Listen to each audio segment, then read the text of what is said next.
Merci de nous avoir choisis pour vous mettre au parfum de l'actualité, mesdames, messieurs. Bienvenue dans cette édition du journal sur les tam-tams numériques. Débutons cette édition du journal par cette actualité. Les établissements Silimou rejettent toutes les rumeurs selon lesquelles un de leurs bateaux aurait fait naufrage la journée de ce 27 mai 2021.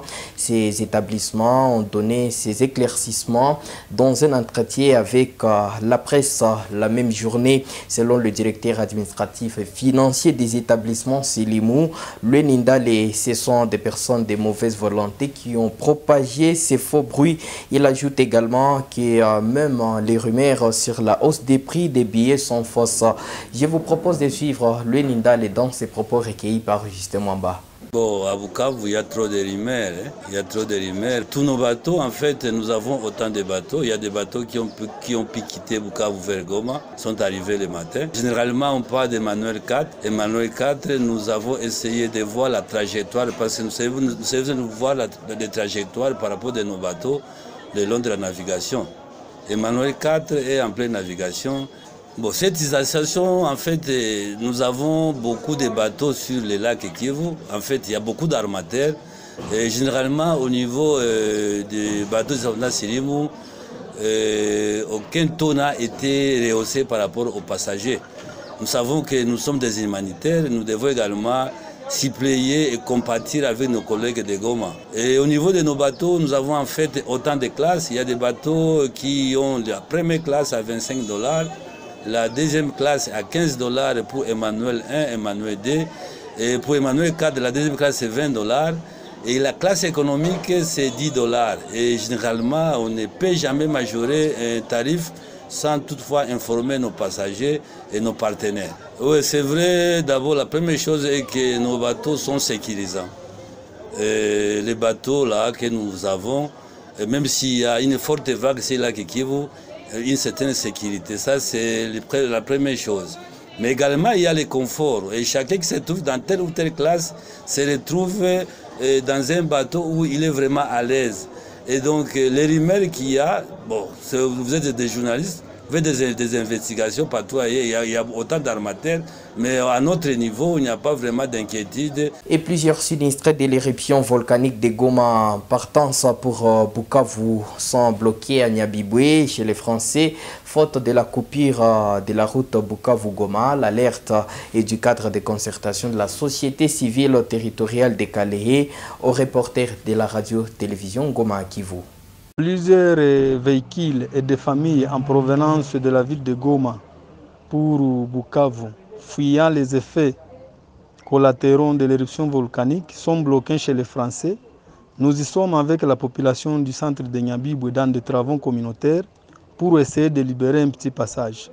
C'est pourquoi nous alertons le gouvernement provincial du Sud Kivu de mettre en place un plan de contingence pour prévenir plusieurs conséquences comme la famine, les infiltrations, les maladies, les morts, car il y a d'autres familles en province de Goma qui sont dans des familles d'accueil à Minova, à Kalungu, à Nyamasasa, à Mukwija, à Mweha, à Nyabibwe, à Lushebere, à Nyamukubi, Bushushu, Iusu jusqu'à Kasheke.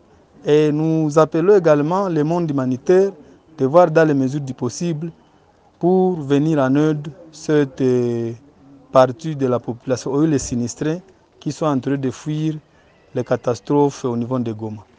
La ville de Bukavu connaît un afflux massif de gomatration via les conséquences de l'éruption du volcan Nyiragongo du samedi, notamment les tremblements de terre et tant d'autres. Un reportage de Achiza Katera réalisé par au port de Bukavu que je vous propose de suivre. Matelas à la main, des enfants portés, toute la famille en débandade. Des milliers d'habitants de Goma atteignent la ville de Bukavu chaque jour via certains ports de la ville. Des bateaux pleins à craquer.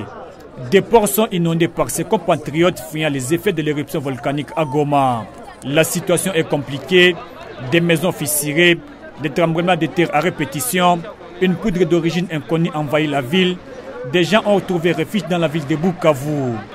Pour quelques habitants rencontrés au port de Bukavu, c'est la meilleure façon de sauver leur vie. Ce qui nous fait plus peur pour être à Bukavu jusqu'à présent. Il y a des tremblements de terre intenses. Chaque 5 minutes, il y a des terribles tremblements de terre. Il y a des bâtiments qui s'écroulent. Depuis hier, on nous a dit qu'à la chaîne des volcans, là où il y avait éruption, peut-être il y avait des fumées. Quand il pleuvait, il y avait des fumées qui sortaient. Peut-être ça témoignait qu'il y aurait une seconde éruption volcanique. Mais ça en sécurité parce qu'il n'y a pas de tremblement de terre. Avec les enfants, mon mari n'était pas là. Sur place, des secouristes de la Croix-Rouge sont débordés. Leur travail est de venir à la rescousse des personnes en difficulté. Nos chefs nous ont envoyés ici pour voir le mouvement de la population ici dans la ville de Bukavu, comment la population se comporte et les aider à descendre dans les bateaux pour qu'il ne puisse y avoir des accidents ou des bousculades. La vie n'étant pas rose pour tous, certains sont accueillis dans les familles d'accueil dans la ville de Bukavu. Depuis l'éruption du volcan Nyiragongo, plus de 500 tremblements de terre ont été enregistrés par l'OVG Nord Kivu. Le conseil provincial de la jeunesse du site Kivu annonce l'ouverture d'un compte bancaire pour récolter toutes les contributions des uns et des autres afin de les orienter vers les sinistrés de l'éruption volcanique du 23 mai dernier, jusque-là non stabilisés. Dans un communiqué rendu public, Joëlla Sambo, la présidente du conseil provincial de la jeunesse du site Kivu, lance un appel à toutes les personnes de bonne volonté individuellement ou collectivement, les organisations humanitaires d'apporter leurs assistances en vivre et non vivre à toutes les personnes en situation de sinistre. Changeons de chapitre dans cette édition du journal. Aucun mandataire de l'UNC dont le gouvernement Sama Lukonde ne vaut la liberté de Vital Kamerhe afin que celui-ci soit retenu en prison, pourtant innocent. Message du cadre du comité urbain de l'UNC Namir Migo Katintima qui appelle les habitants de Bukavu à la mobilisation lors de la marche pacifique de ce vendredi 27 mai 2021 pour réclamer l'acquittement de Vital Kamerhe. Il souligne que la place de Vital Kamerhe n'est pas en prison, mais plutôt au service du peuple pour la reconstruction et le développement de la République démocratique du Congo. À notre source d'ajouter que Vital Kamerhe est un patrimoine commun, national et mondial, raison pour laquelle il ne doit pas souffrir d'une discrimination ni sélection. Suivez Namir Katintima. Donc sa place n'est pas en prison, d'autant plus que nous demandons à la justice d'être active, de ne pas être une justice sélective qui, au lieu même de faire une évaluation de tous les projets de 100 jours, cette justice-là, on dirait qu'elle a été instrumentalisée, qui n'a même pas voulu faire des enquêtes. Les maisons préfabriquées stagnent et moisissent dans les aéroports, dans les ports plutôt de Dar es Salaam, dans le port de Lobito et un peu partout. On ne comprend pas alors cet acharnement-là contre l'honorable Vital Kamerhe. C'est pour non à la justice discriminatoire et une justice qui me semble sélective.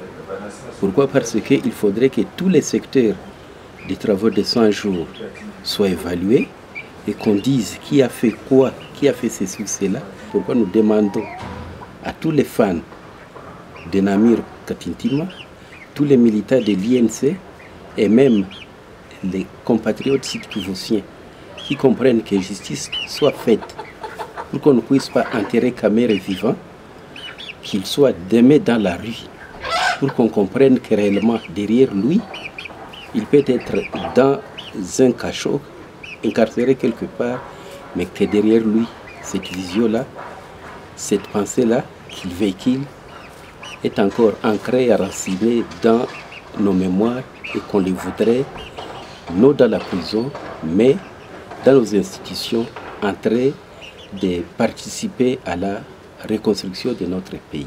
Notez que cette marche partira de la permanence de l'INC à la place Moulamba jusqu'au gouvernorat des provinces où un mémorandum sera déposé.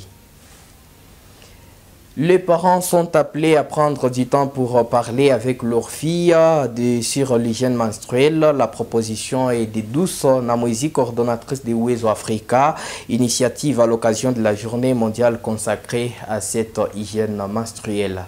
Célébré sous les thèmes Action et investissement. en faveur des hygiènes menstruelles et de la santé. Cette journée rêve d'un caractère important, celui de parler des hygiènes menstruelles pour protéger les jeunes filles contre différentes infections sexuelles et tant d'autres maladies. Dans un entretien avec le reporter de la radio-télévision Goma Kivu, Douce Namwezi, on dit que le dialogue entre parents et filles est le seul moyen de briser tous les tabous entourant cette question. C'est une occasion d'adresser encore un message de conscientisation pour tous les parents, femmes et hommes, par rapport au rôle important qu'ils ont dans l'éducation à l'hygiène menstruelle de leurs filles et même de garçons, puisque c'est un sujet naturel, c'est un phénomène naturel et les filles doivent être informées et c'est une première responsabilité des parents avant qu'elle soit une responsabilité de la société, des écoles, des églises. Et aussi, c'est un appel à ce travail de démystification en fait, de tous les mythes qu'on a mis autour de la menstruation pour que nous puissions arriver à avoir peu de filles qui tombent enceintes, puisqu'elle n'a pas été avertie qu'elle peut maintenant tomber enceinte, qui sont obligées d'abandonner l'école, puisque à l'école, aucune école ne va rester avec une fille qui a des grossesses indésirables et qui aussi va se sentir femme, elle va se sentir fière d'être une fille. Pour rappel, c'est chaque 28 mai que cette journée est célébrée. Et avant de parler sport dans cette édition du journal, lutter pour la bonne gouvernance minière dans la province du Sud Kivu ainsi que contribuer à la maximisation des recettes pour le développement local. C'est parmi les objectifs du groupe thématique suivi budgétaire du bureau de coordination de la société suivie du Sud Kivu. Les animateurs de ces groupes redynamisés l'ont dit dans un point de presse tenu ce jeudi à Bukavu. Fernando Nkana, modérateur de ces groupes, renseigne que les lobbies et les plaidoyers seront menés à tous les niveaux pour parvenir à la bonne gouvernance dans le secteur minier. Je vous propose de suivre Fernando Nkana dans ses propos recueillis par Christian Mukenge. Le groupe de travail suivi budgétaire en sigle est un regroupement d'organisations de la société civile dont l'objectif spécifique sont lutter pour la bonne gouvernance dans la province, suivre tous les flux financiers et miniers ainsi que les niveaux d'exécution du budget dans la province, contribuer à la maximisation des recettes dans la province du Sud Kivu dans une perspective du développement local. En effet, nous serons des interlocuteurs provinciaux de la communauté auprès des assemblées provinciales du Sud Kivu pendant les sessions de vote et de contrôle de budget, pendant les séances de reddition budgétaire, donc de reddition des comptes pour la redevabilité. Au niveau du gouvernement provincial, feront des visites de plaidoyer, n'est-ce pas, pour que nous puissions travailler avec le gouvernement provincial pour booster le développement. Nous allons travailler également avec le ministère, par exemple le ministère des Mines, des Finances et de l'Économie, les agences financières provinciales, par exemple le DPMR, et également avec les ETD, les services techniques d'assiette du ministère des Mines. Pour terminer, la division des mines aussi fera partie de notre cible de travail. Comme axe d'intervention, le groupe thématique a défini 4 axes prioritaires par lesquels il pourra orienter ses activités ou ses interventions. En sport, pour boucler cette édition du journal, les 4 équipes qui disputeront la demi-finale de la Ligue provinciale du Sud Kivu sont désormais connues, parmi lesquelles Ibanda Sport et Ajax. Voici les classements. Groupe A, Jeunesse sportive de Bukavu Ajax avec 9 points, TP Moussamari à 7 points, Flèche Noire 5 points, FC Malo à 5 points, FC Kalundu 0 points. Groupe B, Ibanda Sport 12 points, FC Moulazo 6 points, TP Kili Bastar 1 point, Mouniago 1 point, Paradis 1 point, Signalons que la jeunesse sportive de Bukavu, Ajax et Moulazo dans le groupe A, ainsi que Ibanda Sport et FC Moussa Maria dans le groupe B sont déjà qualifiés pour la demi-finale, d'où les combinaisons suivantes. Jeunesse sportive de Bukavu, Ajax jouera contre Moulazo et Ibanda Sport sera en face de Moussa Maria. Ce jeudi, 2 matchs étaient au programme au stade de la Concorde de Kadoutou. En championnat provincial, le Paradis a joué avec Mouniago, score final 8-0 en faveur de Mouniago, et à 15h, Moulazo a joué avec TP Kiliba, score final 3-1 en faveur de Moulazo. On s'y prend fin cette édition du journal sur l'RTNK. Merci de l'avoir suivi. Au revoir.